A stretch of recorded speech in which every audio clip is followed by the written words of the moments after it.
Ayo, segera download Quran Tadabbur, tafsir dalam genggaman Anda.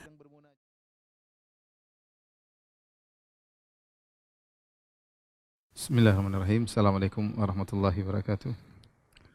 Alhamdulillahi ala ihsanih wa syukru lahu ala taufiqihi wa amtinanih. Asyhadu an la ilaha illallah wahdahu la syarika lahu ta'ziman li sya'nih. Wa asyhadu anna Muhammadan abduhu wa rasuluhu da'ila ridwanih. Allahumma salli alaihi wa ala alihi wa ashabihi wa ikhwanih. Para pemirsa yang dirahmati oleh Allah Subhanahu wa taala, kita lanjutkan pembahasan kita mentadabburi ayat-ayat dari surat Maryam, surat ke-19, dan insyaallah pada kesempatan kali ini kita akan mentadabburi ayat 51 sampai ayat 58 ya, 51 sampai 58. Allah Subhanahu wa taala berfirman, "Wadhkur fil kitabi Musa innahu kana mukhlasan wa kana rasulan nabiyya." Dan sebutlah wahai Rasulullah sallallahu alaihi wasallam dalam Al-Qur'an tentang kisah Musa kepada mereka, innahu kana mukhlasan wa kana rasulan nabiyya. Musa adalah hambanya yang terpilih, hamba Allah yang terpilih, dan dia adalah seorang rasul dan nabi. Wa nadainahu min janibi turil aymani wa qarrabnahu najiyya. Dan kami menyerunya dari sisi Bukit Tursina yang sebelah kanan, dan kami mendekatkan dia sambil bermunajat. Wa wahabna lahu min rahmatina akhahu Harun nabiyya. Dan kami anugerahkan kepadanya dengan rahmat kami akhahu Harun nabiyya, saudaranya yaitu Harun sebagai seorang nabi ya. Kita tuliskan terlebih dahulu ayatnya ya. Allah Subhanahu wa taala, wadhkur fil kitabi Musa innahu kana mukhlasan wa kana rasulan nabiyya.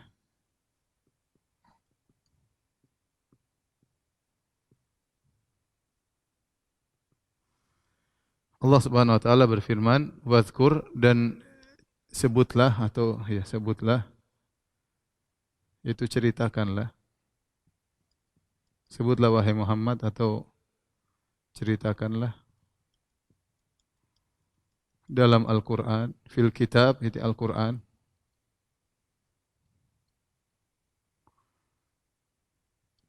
Musa, tentang kisah Nabi Musa alaihissalam.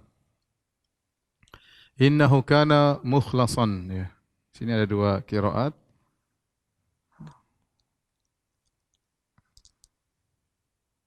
Ada mukhlasan, ada mukhlisan.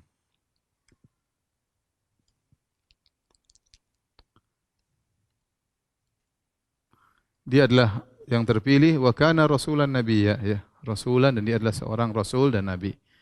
Para ulama menyebutkan kenapa Allah setelah menyebut tentang kisah Nabi Ibrahim ya, kemudian wa habna lahu min rahmatina ya, kata Allah Subhanahu wa taala, Ishaq wa Yaqub, kami pun memberikan anugerah kepada Nabi Ibrahim, Ishaq ya, dan Yaqub. Setelah kisah Nabi Ibrahim alaihissalam ya, setelah dia meninggalkan ayahnya, Allah menganugerahkan kepada Nabi Ibrahim alaihissalam anak-anak keturunannya ya. Wa wahabna lahum min rahmatina ya, wa ja'alnahum lisana sidqan aliyya ya. Yaitu ayat sebelumnya. Allah mengatakan, falamma atazalahum ma ya'buduna min dunillah wa habna lahu Ishaq wa Yaqub. Kami anugerahkan kepada Ibrahim, ayat sebelumnya ya. Wa habna lahu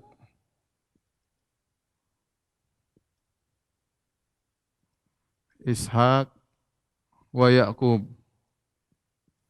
wa kullan ja'alna nabiyya. Kami anugerahkan kepada Ibrahim, ini ayat sebelumnya, anugerahkan kepada Ibrahim ya, Ishaq dan Yaqub. Setelah itu Allah menyebut Nabi Musa. Kenapa Allah sebutkan Nabi Musa setelah Ishaq dan Yaqub? Karena ya, Nabi Musa ini adalah nabi terbaik dari keturunan Ishaq dan Yaqub.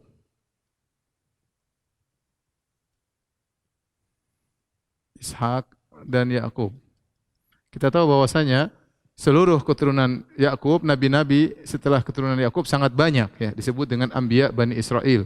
Nabi-nabi Bani Israel. Tetapi di seluruh nabi-nabi tersebut yang paling terbaik Nabi Musa alaihissalam. Kenapa? Karena Nabi Musa alaihissalam dia adalah termasuk dari ulul azmi minar rusul, termasuk dari ulul azmi minar rusul. Ulul azmi minar rusul ada 5, yaitu Nuh, kemudian Ibrahim, Musa, Isa, Nabi Muhammad SAW. 5 ulul azmi minar rusul, yaitu Nuh yang pertama, kemudian Ibrahim, kemudian Musa, kemudian Isa, kemudian Nabi Muhammad SAW. Dan mereka inilah, 5 orang inilah ditambah nenek moyang mereka Adam alaihissalam, yang orang-orang manusia di padang mahsyar minta syafaat dari mereka. Oleh karenanya setelah itu Allah ingatkan di antara nikmat yang Allah berikan kepada Ibrahim, kepada Ishak dan Yakub adalah seorang nabi yang sangat mulia yang namanya Musa, yang merupakan salah satu dari ulul azmi minar rusul. Kemudian kata Allah Subhanahu wa taala, innahu kana mukhlasan. Di sini ada dua qiraat ya. Ada mukhlisan, ada mukhlasan. Mukhlasan ya. Nah, kalau mukhlisan artinya ikhlas, orang yang ikhlas. Artinya orang yang ikhlas.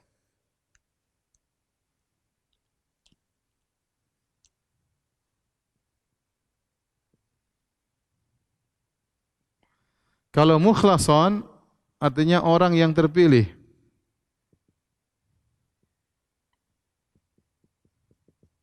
Orang yang terpilih. Dan dua qiraat ini, qiraat innahu kana dalam sebagian qiraat innahu kana mukhlasan, dalam sebagian riwayat innahu kana mukhlisan ya. Dua-duanya riwayat yang qiraat yang benar ya. Adapun mukhlisan artinya orang ikhlas, kata para ulama maksudnya Nabi Musa alaihissalam ya, ikhlas dalam perkataannya ya. Perkataan, perbuatan, hati ya. Seluruhnya dia ikhlas. Terutama dalam dakwah, terutama dalam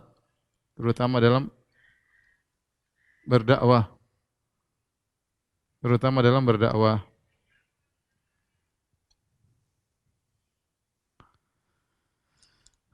Terutama dalam berdakwah. Kenapa? Karena Nabi Musa alaihissalam ketika berdakwah, dia berhadapan dengan Fir'aun ya, orang paling sombong, paling angkuh ya. Kemudian paling sombong, paling angkuh ya. Ya, bahkan mengaku sebagai Tuhan dan paling bejat serta paling sadis ya. Jadi terkumpul kepada Fir'aun. Nah, kalau Musa tidak ikhlas, maka sulit bagi dia untuk bisa berhadapan dengan orang seperti itu. Ya. Dan dalam qiraah yang lain mukhlasan, orang yang terpilih, sebagaimana firman Allah Subhanahu wa taala, inni istafaituka 'alan nasi. Ya, kata Allah Subhanahu wa taala, ya Musa, inni istafaituka.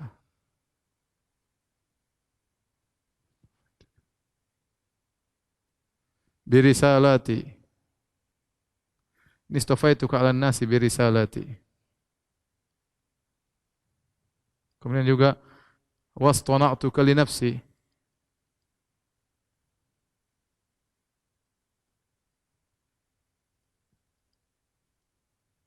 Yaitu aku milihmu untuk diriku. Jadi dia terpilih oleh Allah Subhanahu wa taala. Dan kata Syekh Sa'di rahimahullahu taala, dua hal ini ya adalah saling yatalazaman ya. Mutalaziman. Saling melazimi. Maksudnya apa saling melazimi? Ini kata Syekh Sa'di rahimahullah ta'ala. Karena orang yang ikhlas, dialah yang akan dipilih oleh Allah Subhanahu wa ta'ala. Sebab keikhlasannya, maka Allah akan memilih dia. Ini kita bicara tentang Nabi Musa alaihissalam, namun secara umum demikian. Orang ikhlas dia akan terpilih oleh Allah Subhanahu wa ta'ala. Karena dia spesial di antara yang lainnya. Yang lainnya mungkin beramal karena ria, karena ingin dipuji, karena ingin dihormati, karena ingin diakui. Orang ini ikhlas enggak? Dia segala perkataannya, perbuatannya karena Allah Subhanahu wa taala, tindak tanduknya karena Allah Subhanahu wa taala, sehingga dia menjadi aneh di antara yang lainnya, menjadi spesial. Maka tatkala sekian banyak manusia dia ikhlas, Allah memilih dia, ya. Allah memilih dia. Maka orang yang ikhlas melazimkan dia menjadi mukhlason, terpilih. Sama orang yang terpilih melazimkan dia harus ikhlas. Ya, kalau Allah sudah pilih dia maka dia akan menjadi orang yang ya ikhlas. Ini dua hal yang saling melazimi kata Syekh Sa'di rahimahullahu taala. Maka seorang berusaha ya, berusaha untuk berusaha ikhlas dalam segala perkataannya, perbuatannya. Maka saya ingatkan pada diri saya pribadi dan juga kepada para pemirsa, seorang berusaha untuk ikhlas. Dia nulis ya, nulis status dia ikhlas. Dia komentar ikhlas. Dia berusaha nulis mungkin sesuatu ke kawannya ikhlas ya. Dia dakwah ikhlas, dia pergi ke rumah orang tuanya ikhlas. Semua gerak-geriknya dia selalu memikirkan Allah sudah lihat saya, Allah lihat saya, apa yang harus aku lakukan, bagaimana pilihan Allah terhadapku, bagaimana hatiku ya.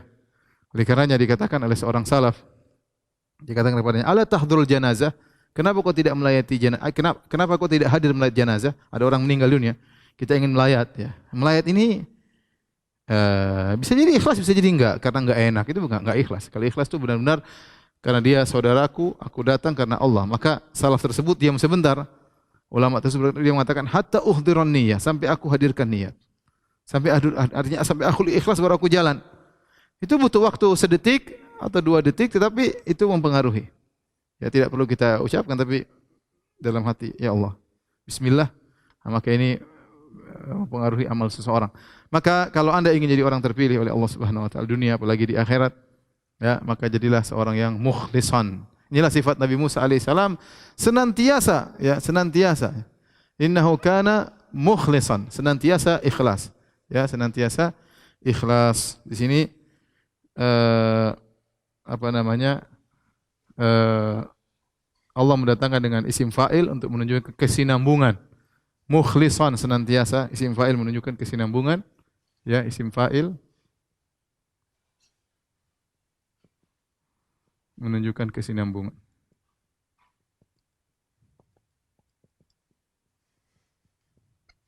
Ya, itu beliau selalu ikhlas kepada Allah Subhanahu wa taala. Beda dengan kita, kadang ikhlas, kadang enggak, kadang riya, kadang ujub, kadang macam-macam. Taib. Kemudian ayat selanjutnya kata Allah, wa kana rasulan nabiyya, wa kana rasulan nabiyya. Seorang rasul dan nabi. Seorang rasul, beliau juga sekaligus seorang nabi. Nah, apa sih bedanya nabi dan rasul?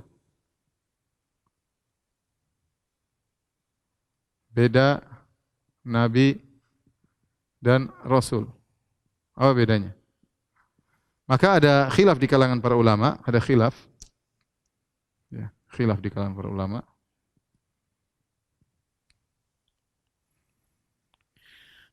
Ada yang berpendapat, ya, Rasul disuruh berdakwah.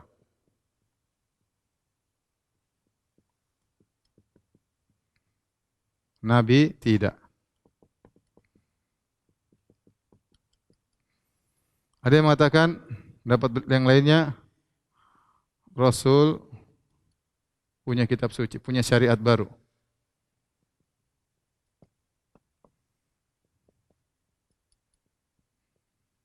Nabi tidak. Ada yang mengatakan, yang ketiga, Rasul ya diutus kepada penentang yang menyelisihi.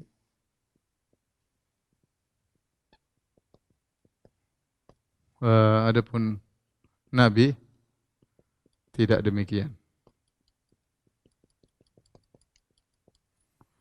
Dia mengatakan, ya, Rasul maksudnya hubungan antara sang Nabi dengan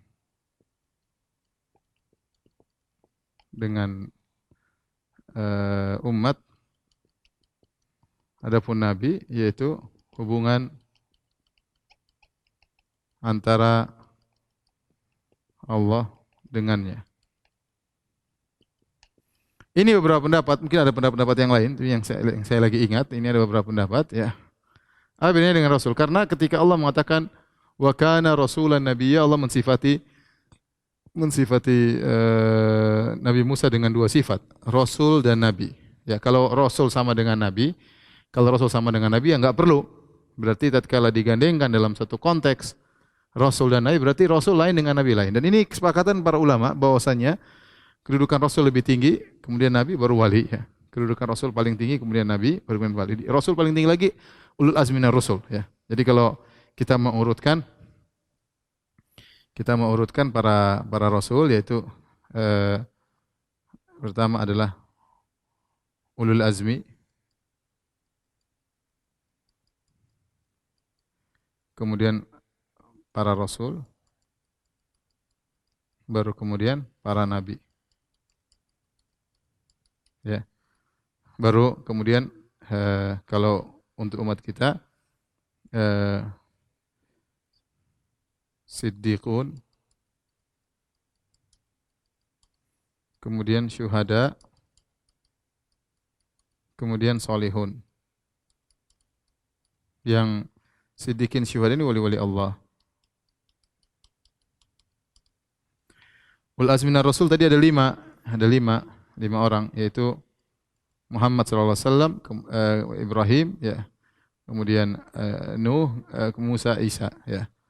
Para Rasul syar'um, para Nabi, ya. Intinya Nabi beda dengan Rasul, dan Rasul lebih tinggi daripada Nabi. Bisa jadi Rasul pasti seorang Nabi dan Nabi tidak harus Rasul. Saya ulangi, Rasul pasti Nabi.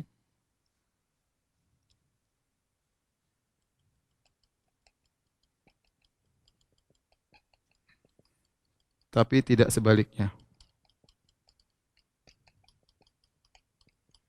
Rasul pasti Nabi, tapi tidak sebaliknya. Nabi belum tentu Rasul, ya. Tapi tidak sebaliknya. Ada yang Nabi sekaligus Rasul, ada Nabi yang bukan Rasul. Ini secara apa? Urutan, ya. Ulul azmi minar Rasul, para Nabi, siddiqun, syuhada, salihun, ya.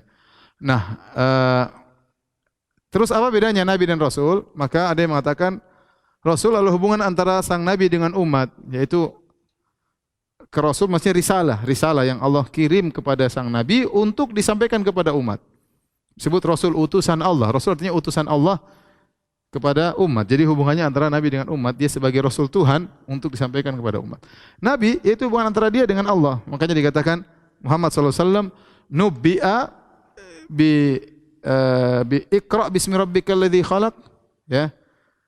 Kemudian ursila bil muddathir, ya. Nabi SAW diangkat menjadi Nabi dengan Iqra bismi rabbikal ladzi khalaq, ketika itu turun wahyu, maka dia menjadi seorang Nabi. Kapan menjadi seorang Rasul? Tatkala Allah mengatakan ya ayyuhal muddathir kum fa'anzir, wahai yang berselimut bangkitlah dan beri peringatan. Ketika itu dia menjadi seorang Rasul. Oleh karenanya Rasul adalah hubungan dengan umat, adapun Nabi hubungannya dengan Allah Subhanahu wa taala. Saya ulangi, Rasulullah SAW nubbi'a menjadi Nabi dengan Iqra bismi rabbikal ladzi khalaq bi suratil alaq, kemudian ursila bil muddathir. Ini pendapat pertama. Ini dicondong kepadanya Syekh Nasir As-Sa'di, Abdurrahman bin Nasir As-Sa'di dalam tafsirnya. Kemudian pendapat kedua, Rasul disuruh berdakwah, Nabi tidak. Jadi Nabi tidak berdakwah, Rasul disuruh berdakwah. Ini pendapat dikritiki karena jangankan Nabi, ulama saja berdakwah. Apalagi para Nabi. Padahal kata Nabi SAW, al ulama'u warathatul anbiya. Para ulama adalah pewaris para nabi. Ya. Dan Allah melarang seorang menyimpan ilmu, ya. Ya, dia harus menyebarkan ilmu tersebut. Ya. Kalau para ulama saja disuruh untuk berdakwah, apalagi para nabi, ya. Jadi pendapat ini saya kurang cocok, ya. Bukan berarti salah, saya kurang cocok. Kemudian Rasul punya syariat baru, Nabi tidak. Ini tadi kita bantah kenapa? Kenapa tidak cocok? Karena para ulama saja disuruh berdakwah,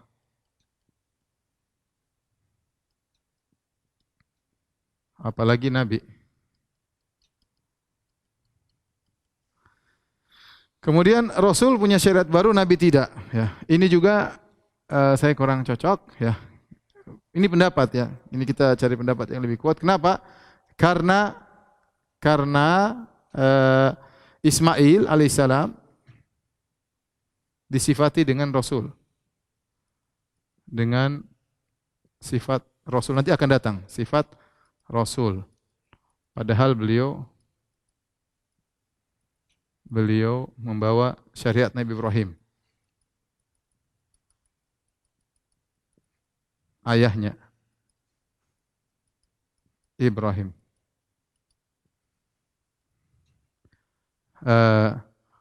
Pendapat yang berikutnya, ini pendapat Syekhul Islam Ibnu Taimiyah rahimahullah taala. Rasul diutus kepada penentang yang menyelisih, Nabi tidak demikian. Ya. Seperti Nabi Musa alaihissalam diutus kepada Fir'aun yang menyelisihi. Demikian juga ya. Nabi Ismail diutus kepada suku Jurhum yang juga menyelisihi, tidak bertauhid kepada Allah Subhanahu wa taala. Adapun nabi diutus kepada kaumnya. Jadi nabi itu seperti para ulama yang perbaiki. Contoh nabi-nabi Bani Israel yang diutus, Nabi Ayub, kemudian nabi banyak ya, nabi-nabi banyak diutus ya, Nabi Zakaria, kemudian nabi-nabi yang lain ya, diutus kepada kaumnya yang sudah ada, kemudian diutus seperti nabi-nabi Bani Israel. Ini pendapat ya, ini kuat ya. Pendapat kuat, maksudnya dibandingkan yang lain ya. Dan ini juga pendapat yang kuat dari sisi bahasa, dua pendapat tidak bertentangan. Pertama dan keempat tidak bertentangan. Wallahu a'lam bishawab. Ini sekedar tambahan wacana bahwasanya Rasul dan Nabi memang berbeda ya. Wallahu a'lam bishawab ya. Baik, tolong biar ada yang mau catat silakan catat, kita lanjut ayat berikutnya.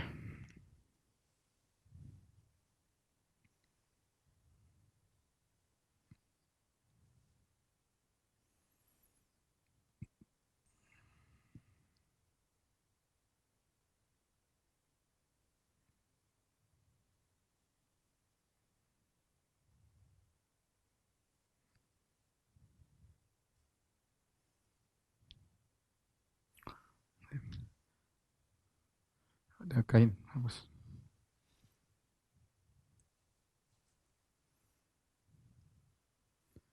Kain.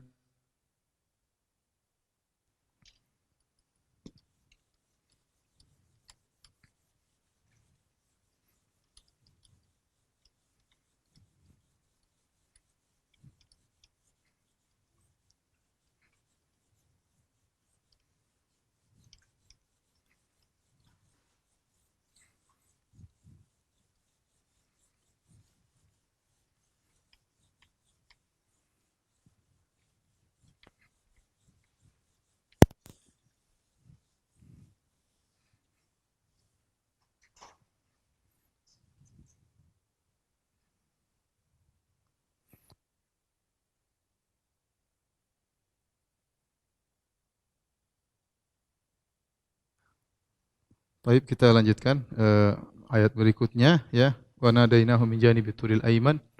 Kata Allah Subhanahu wa taala, wa nadainahu min janibit turil aiman wa qarrabnahu najiyah.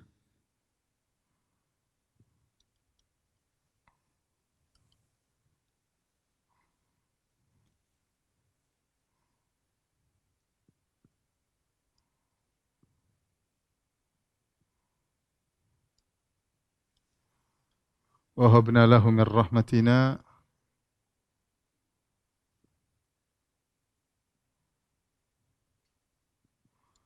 akhahu Haruna nabiyya.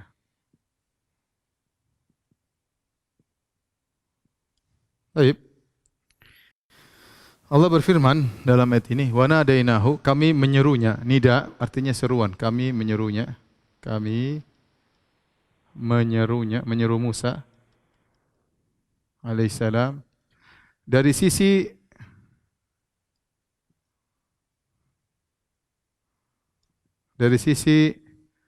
Bukit Tur sebelah kanan. Bukit Tur kanan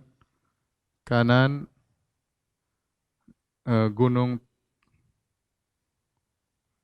Tursina ya.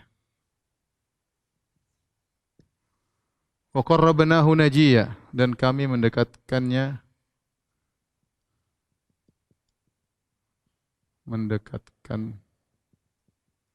Musa dalam kondisi bermunajat, sambil bermunajat.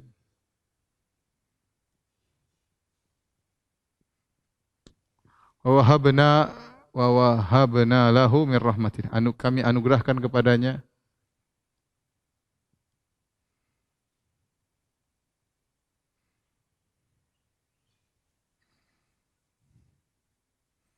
menganugerahinya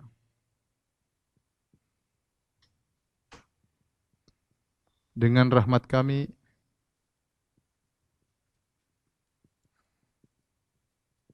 akhahu, saudaranya,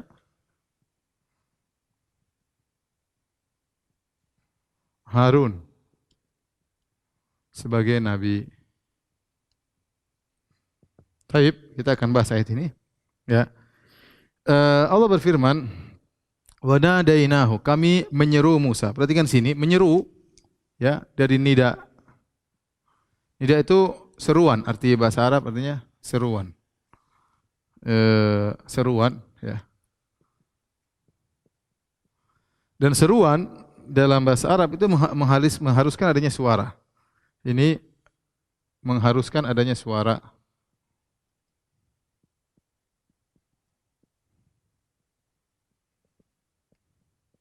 Ini sudah pernah kita bahas terutama dalam Al-Aqidah Al-Wasithiyah ya, bahwasanya di sinilah Allah berbicara dengan Nabi Musa. Dalam ayat yang lain kata Allah, wa kallamallahu Musa taklima. Wa kallamallahu Musa taklima. Kata Allah, dan sungguh Allah berbicara dengan Musa, sungguh-sungguh Allah berbicara. Makanya Nabi Musa alaihissalam disifati dengan kalimullah. Dan ini keistimewaan Nabi Musa alaihissalam. Ya. Kalimullah, yaitu yang diajak bicara langsung oleh Allah. Oleh Allah ya. Bukan wahyu lagi, langsung. Ya, langsung ya. Artinya Allah beri wahyu tidak pakai malaikat, tidak pakai bisik-bisik dalam hati, langsung Allah berbicara. Ini termasuk derajat yang tinggi ya dalam pemberian wahyu dari Allah kepada Nabi Musa. Makanya Nabi Musa terkenal kalau berfirman minhum man kallamallah, minhum man kallamallah. Di antara para rasul ada yang Allah berbicara langsung. Itu di antara Nabi Musa alaihissalam. Ya. Seandainya Allah berbicara tanpa suara, ya hanya sekedar beri wahyu kepada Nabi Musa, maka Nabi Musa tidak ada bedanya dengan yang lain.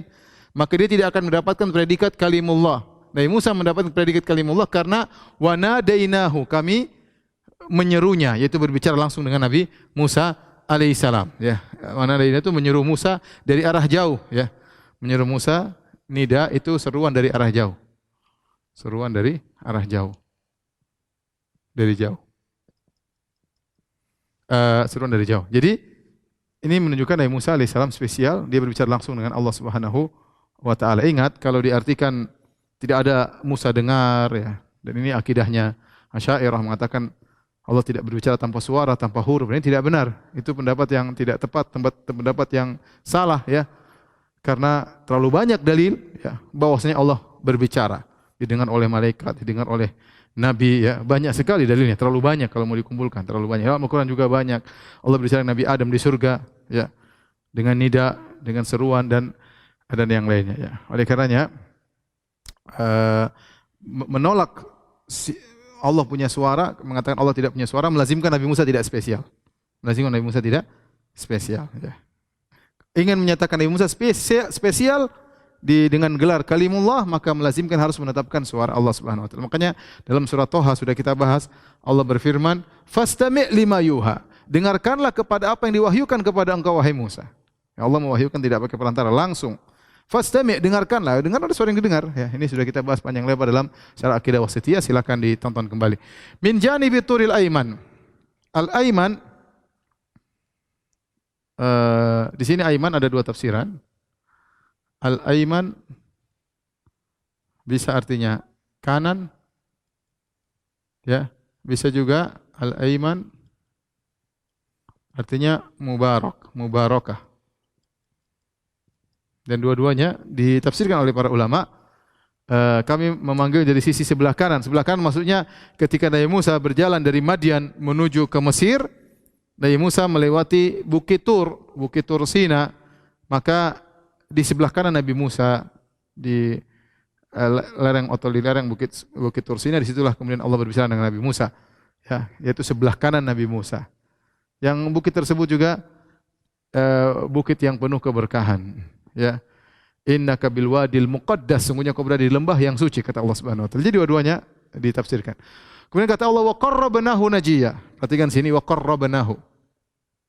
Wa qarrabnahu najiyya. Kami mendekatkan Musa alaihissalam. Ini ada tafsiran ya bahwasanya Allah mendekatkan Nabi Musa lebih dekat. Ada yang mengatakan Nabi Musa diangkat ke langit sehingga Allah berbicara lebih dekat kepada Nabi Musa, disebut oleh sebagian salaf, disebut oleh Ibnu Katsir dalam tafsirnya. Jadi, tapi intinya munajat lebih dekat daripada nida. Munajat, najiyah, munajat itu artinya adalah berbicara dengan dekat. Jadi Allah berbicara dengan Nabi Musa dengan dua cara. Pertama dengan nida, wa nadaidahu, kami suruh dia dari jarak jauh. Kemudian dengan dekat dengan Nabi Musa, lebih dekat, munajat, bermunajat ya, lebih dekat daripada yang sebelumnya. Wa qarrabnahu najiyya, kami dekatkan dia kepada kami. Dan ini dalil bahwasanya Allah tidak di mana-mana ya. Saya ulang, ini dalil wa qarrabnahu, firman Allah Subhanahu wa taala wa qarrabnahu, ya, kami mendekatkan ya, menunjukkan Allah tidak di mana-mana.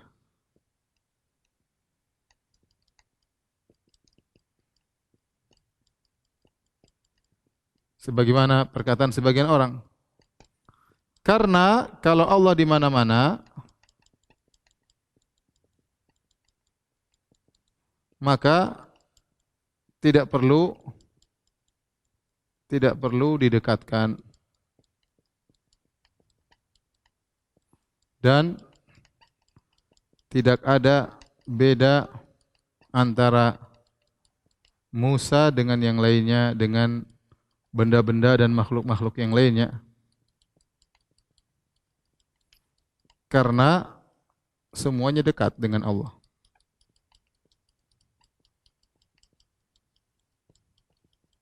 Ini bantahan sederhana, ya. Kalau ternyata Allah di mana-mana, enggak perlu ada pendekatan dan tidak perlu Musa spesial karena Allah dekat kepada semua, Allah toh di mana-mana. Dan ini pendapat batil, pendapatnya orang-orang sufi, ya.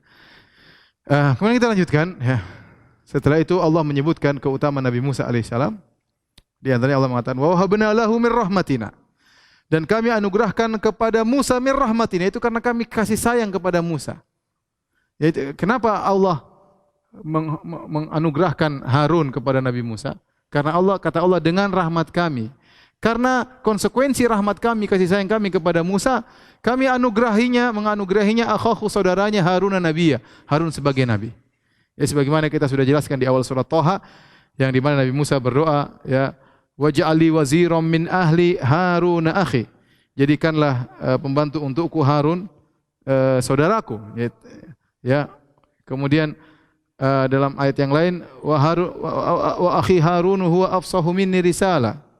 Huwa afsahu minni lisanan fa arsilhu ma'iya. Nabi Musa mengatakan, ya Allah, sungguhnya Harun itu saudaraku, dia lebih pintar ngomong, utuslah dia. Subhanallah. Allah kabulkan, kata Allah, qala qad utita su'laka ya Musa, kami telah mengabulkan permohonanmu, sehingga Allah mengangkat Harun sebagai nabi. Atas apa? Atas doa Nabi Musa. Kenapa Allah kabulkan doa Nabi Musa agar Harun jadi nabi? Karena kasih sayang Allah, ya. Dan ini menakjubkan, ya. Saya bacakan perkataan sebagian salaf dinukil Ibnu Katsir rahimahullah taala tentang hal ini. Lihat, bisa kalau antum tinggal buka aplikasi Tadabbur, ya. Tinggal buka aplikasi Tadabbur, kemudian buka di surat Maryam, akan buka di bagian tafsir bahasa Arab, kemudian Ibnu Katsir, maka tinggal dibuka, ya. Di situ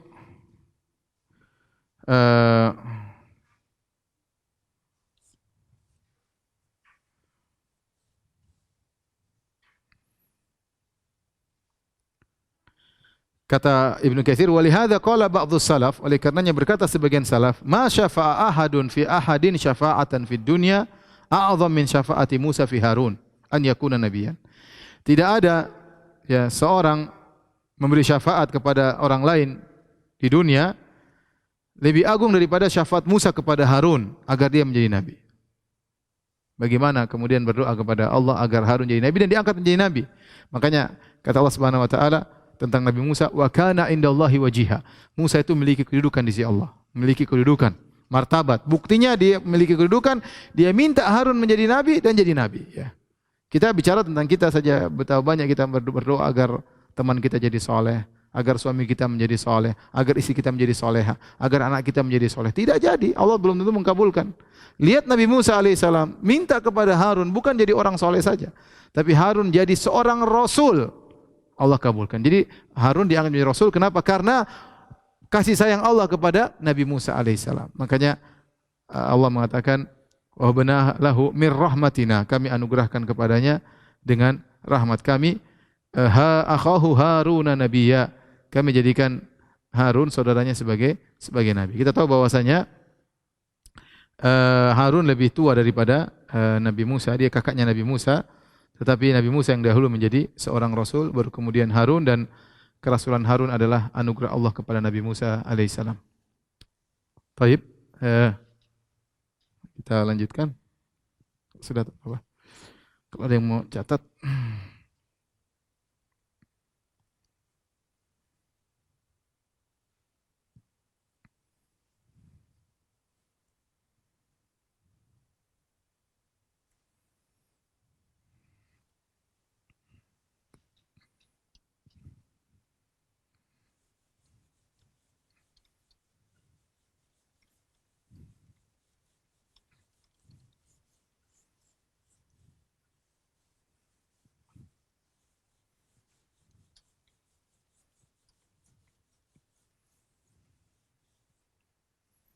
Setelah itu Allah lanjutkan tentang kisah Nabi Ismail. Kata Allah Subhanahu wa taala,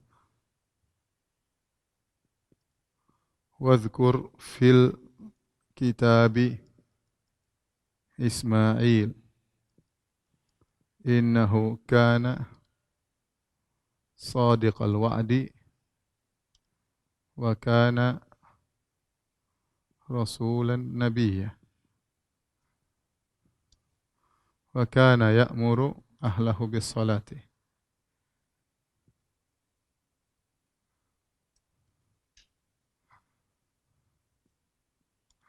waz zakati wa kana inda rabbihim mardiyya."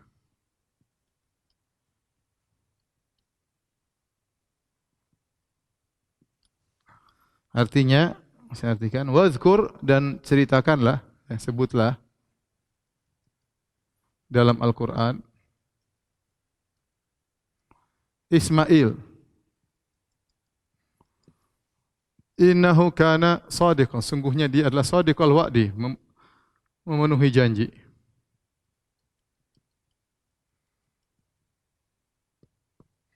Wa kana rasulan nabiyya, dia seorang rasul dan nabi. Rasul dan nabi. Wa kana ya'muru ahlahu bis salati, beliau memerintahkan keluarganya untuk salat dan zakat, bayar zakat.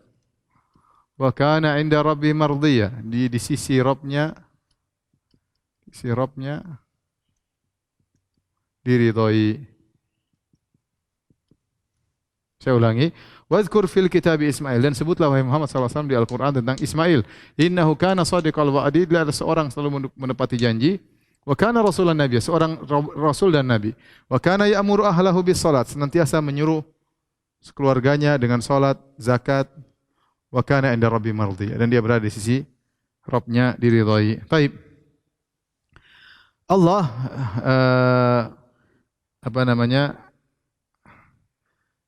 tidak menyebutkan Ismail sudah kita sampaikan pada pertemuan sebelumnya, ketika Allah anugerahkan anak-anak kepada Ibrahim, Allah berkata, "Falamma a'tazalahum wa ma ya'buduna min dunillah, wa habna lahu Ishaqa wa Yaqub." Kami anugerahkan kepada Ibrahim, Ishak dan Nabi Yakub. Mana Ismail? Padahal Ismail anak tertua. Kenapa Allah tidak sebutkan? Ya. Karena kata para ulama, ketika itu Nabi Ibrahim meninggalkan keluarganya, meninggalkan kampungnya, meninggalkan negerinya karena Allah. Maka Allah gantikan kesedihannya karena meninggalkan ayahnya, meninggalkan kampungnya, sanak saudaranya. Allah gantikan dengan keluarga baru. Itu Ishak dan Yakub dan juga istrinya Sarah. Ismail kenapa enggak disebutkan? Karena Ismail tidak hidup sama bersama Ibrahim. Ismail tinggal di Mekah sebagaimana sering kita sampaikan dalam kisah Nabi Ismail. Makanya tidak digabungkan penyebutannya dengan Ishak dan Yakub, ya. Wa habna lahu Ishaqa wa Yaqub, dan kami anugerahkan kepada Ibrahim Ishak dan Yakub. Padahal Ismail lebih dahulu. Tapi Ismail disebutkan secara bersendirian, disebutkan secara tersendiri kata para ulama.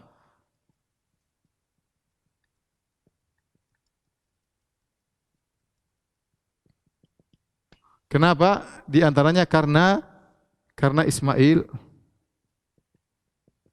secara tersendiri tidak bersama, maksudnya tidak bersama Yakub dan Ishak.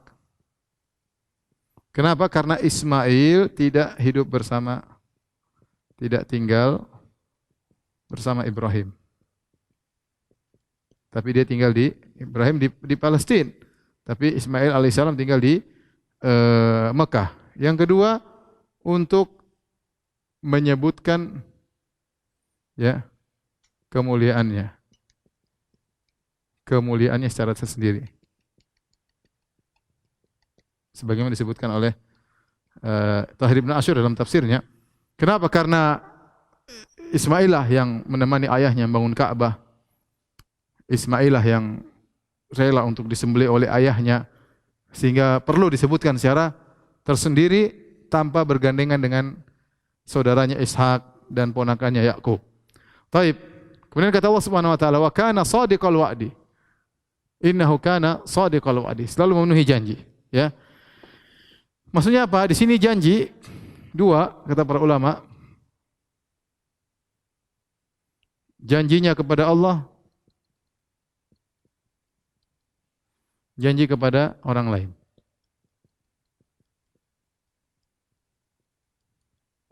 Ketika janji kepada Allah, dan ini luar biasa, ketika Nabi Ismail didatangi oleh ayahnya Ibrahim dengan berkata, "Inni ara fil manami anni adzbahuk." Wahai putraku, aku melihat dalam mimpi aku menyembelih engkau. Dan kita tahu mimpinya Nabi adalah wahyu. Apa kata Ismail? "Ya abatif al ma tu'mar." Wahai ayahku, wahai Ibrahim, wahai ayahku, lakukanlah apa yang kau diperintahkan. Satajiduni insyaallah minas sabirin. Dia mengatakan apa? Satajiduni insyaallah minas sabirin. Kau akan dapati ayahku, kau dapati aku insyaallah termasuk orang yang sabar, dan dia shadiqal wa'di, dan dia memenuhi janjinya.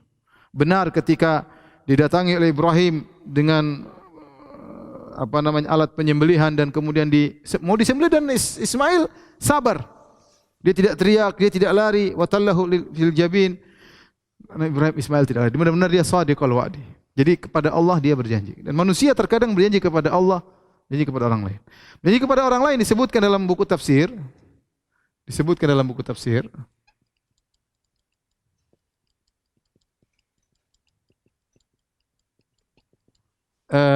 Ismail alaihissalam pernah diam di suatu tempat selama 3 hari karena sudah terlanjur janji bertemu dengan seseorang di tempat tersebut.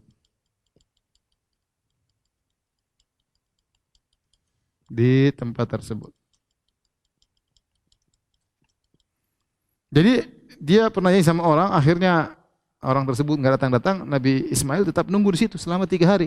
Dan ini menunjukkan bagaimana Nabi Ismail alaihissalam janji kepada orang beliau tepati. Janji kepada orang beliau tepati, sebagaimana janji kepada Allah beliau tepati. Dan seseorang kita tahu terkadang kita manusia, kadang kita berjanji kepada orang, kadang kita berjanji kepada Allah. Dua-duanya harus kita perhatikan.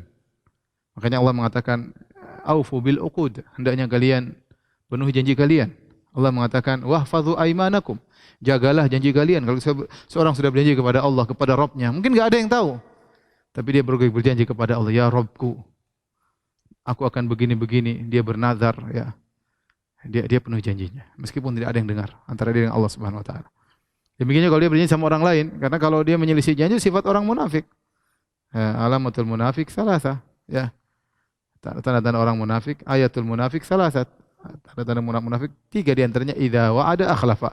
Kalau dia berjanji, dia menyelisihi. Kemudian kata Allah Subhanahu wa taala, wa kana ya'muru wa kana rasulan nabiy, seorang rasul, seorang nabi. Maksudnya apa rasul? Beliau diutus kepada Jurhum, kabilah Jurhum. Ya. Jadi Rasul, ya, beliau diutus kepada kabilah Jurhum, penduduk Mekah, untuk mendakwahi mereka di kota Mekah, di Mekah, di Jazirah Arab, Mekah dan sekitarnya. Kemudian wa kana ya'muru ahlahu bis salat, merintahkan keluarganya untuk salat. Jadi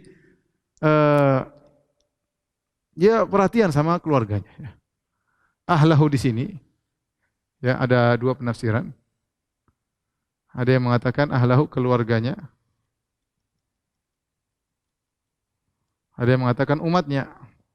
Karena seorang nabi adalah seperti bapak bagi umatnya. Seorang nabi seperti bapak bagi umatnya, ya. Ini pendapat. Intinya beliau perhatian sama keluarganya. Seorang demikian. Yang paling utama, yang paling penting adalah perhatian sama keluarga.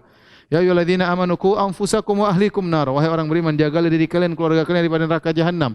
Jangan sampai seorang salah skala prioritas. Ya, dia berusaha mendakwahi keluarganya. Kalau keluarganya enggak menerima, enggak apa-apa, dia sambil berdakwah yang lain. Sebagaimana Nabi Nuh alaihissalam, anaknya tidak beriman, istrinya tidak beriman, bukan berarti dia berhenti. Dia tidak mendakwah yang lain, tetap mendakwah yang lain, tapi tetap anak istri jadi prioritas. Ada waktu untuk mendakwahi mereka, ada waktu untuk ngobrol dengan mereka, ya, sebisanya, ya. Dan tetap perhatian juga untuk menyebarkan dakwah di mana-mana karena kita ingin pahala yang banyak, ya. Tetapi intinya dia perhatian sama anaknya, bis salati, untuk salat, zakat. Zakat maksudnya apa? Ada yang mengatakan Nabi Ismail di malam hari suruh keluarganya bangun malam, siang hari suruh keluarganya bersedekah, untuk bersedekah. Menggabungkan antara salat malam dengan sedekah. Ini pendapat. Intinya syariat salat dan syariat zakat, zakat maksudnya bersedekah, sudah ada sejak zaman-zaman Nabi terdahulu. Wa kana inda rabbih mardiyya, dan beliau sangat diridhoi oleh Rabb-nya, sangat diridhoi oleh Rabb-nya.